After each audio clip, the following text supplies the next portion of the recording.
Little bit of a history. You'll find that I don't speak with a Dutch accent. And in fact, unlike most Dutch people, I don't sound vaguely American or Canadian. This is because I used to live in England. I used to live in Bournemouth, which is right over there. Oh, right, you can't see that, it's a fucking big globe. Bournemouth lies in the south of England. It's in Dorset, and it's mainly known for being where all people go to die. It's filled with pensioners, it's filled with students, both native and from abroad, and lots of hotels. The Dorset area is... I've lived there for 5 years and it's absolutely gorgeous. Hilly, temperate climate. It's like I've seen snow once in the 5 years I've lived there. And I'll be honest, the fact that Broadchurch took place in Dorset and starred David Tennant were two of the biggest reasons I started watching this series. Now, I am not big into dramas. I watched ER for a bit, but you know, after that one bald guy with the glasses got a tumour, I think I stopped around there.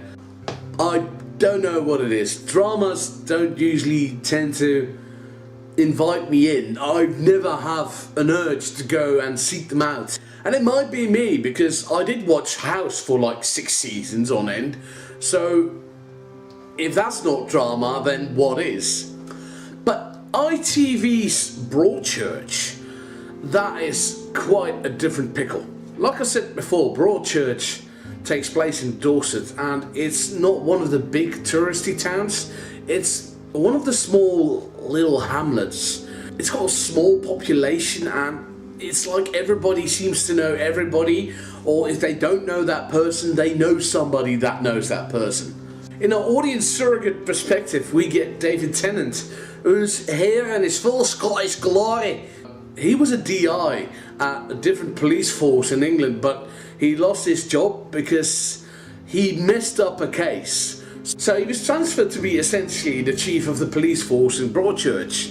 And in essence, what seems to be a very dull desk job, his timing couldn't have been worse. The town of Broadchurch is shaken up by a murder of an 11-year-old boy called Danny. The death of Danny breaks the community in Broadchurch. This is essentially what the series is about. This is essentially what the show is about. It ran for 3 series, but only the first 2 directly involve the death of the young boy Danny Latimer. Series 3, on the other hand, takes a different crime and makes that the focus. I hope I'm not over exaggerating too much when I say that Broadchurch Series 1 is one of the best TV dramas of English TV. And I know I just said I don't watch a lot of dramas, but this is like how the public responded to it. It had huge positive reviews and critical acclaim. And essentially it boils down to 8 episodes of trying to figure out who the killer could have been, and the effect how it has on such a small community, destroying lives within. Several people flee the town because of the secrets that come up, and one person actually gets driven to suicide as well. It's a great, almost like a character study, to see what you know of your friends and family and how much they keep secret from you, and the impact it can have on your lives. Series 2 continues where Series 1 left off, except the fact that part of this series is about the court case of the killer of Danny Latimer in the first series. This man turned out to be a paedophile. They don't show anything. They make it quite a big point to point out that he hasn't done anything.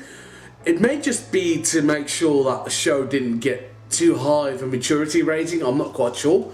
Or it may be because, you know, or maybe it was to create that much more of a tragic circumstance, because the court case in Series 2 is not the issue. Series 2 is far worse than Series 1. I don't like to do numerical ratings, but if I'd say the first was a 10 out of 10, the second series is easily like a 5 or a 4. Now, the court case itself is not the issue. They could have easily continued the trend with jury members having to be impartial. You could have had several people in the town actually believing in the innocence of the suspect. And this could have, driven a bigger wedge in the community itself. That was the biggest draw of the first series, in my opinion. It was to see how something that seemed that close-knit could actually be torn apart. Problem herein lies. At one point, David Tennant's character, Alec Hardy, starts interacting with characters linked to the case that got him dismissed from his original job. And very quickly, it becomes very clear that everybody involved in that part of the storyline have got something to do with the death of 2 girls. Everything seems to be just too on the nose, too obvious. Characters get written too easily to be a villain or a villainess. And unlike the first series, which ended their manhunt at the beginning of the finale to give us the drama and the after effect, we already know what was going on in series 2 by episode 7. Instead of actually focusing on the characters that we have gotten to know at that point of the town of Broadchurch, we're mainly focusing on David Tennant's Alec Hardy, and yes, he's the main star of the show alongside Olivia Colman, but we do not tread any new ground with him. So he has a story, but there's no character development. This brings us to series 3. And series 3 is actually the reason that I wanted to start to make this. Series 3 mainly leaves alone the Danny Latimer death. We still have some focus on Mark Latimer, the dad, because, well, he still lost his son and he's still got issues. There is some drama. I'm not quite fond that it was in this series particular that they dealt with it, because it seemed to take time away from the main story at hand. So series 3, instead of doing another murder or another death or coming back to the original series death, it deals with rape. This immediately makes the new series plotline a lot more personal, because while Danny's death was very sad, most we got from there was the pain and suffering we got from the family. In series 3, the victim, Trish Winterman, is actively part of the investigation, and you get to see her having to recover alongside, I'm not quite sure what the word for it is, but like social services, they come and they assign a lady to her to be a confidant, to be, if she needs help, she can call her. And again, this does exactly what series 1 did, but slightly different. Oddly enough, despite me saying that Broadchurch was a small community, most characters in series 3 are new characters. The biggest casting choice, oddly enough, is Lenny Henry. If you don't know Lenny Henry, he's a stand-up comedian. He did that one Doctor Who spoof once that didn't have Rowan Atkinson in it, and he did the British show Chef. Yeah, if you're not English, you probably don't know him. He seems to be an odd casting choice, seeing as he's mostly known for his comedic roles. But in this, he's just a somewhat grumpy old man who tries to do his best and rents caravans. And like I said before, the biggest thing that series 2 did wrong was not to focus on the town itself. Series 3 takes that focus and puts it back on the community.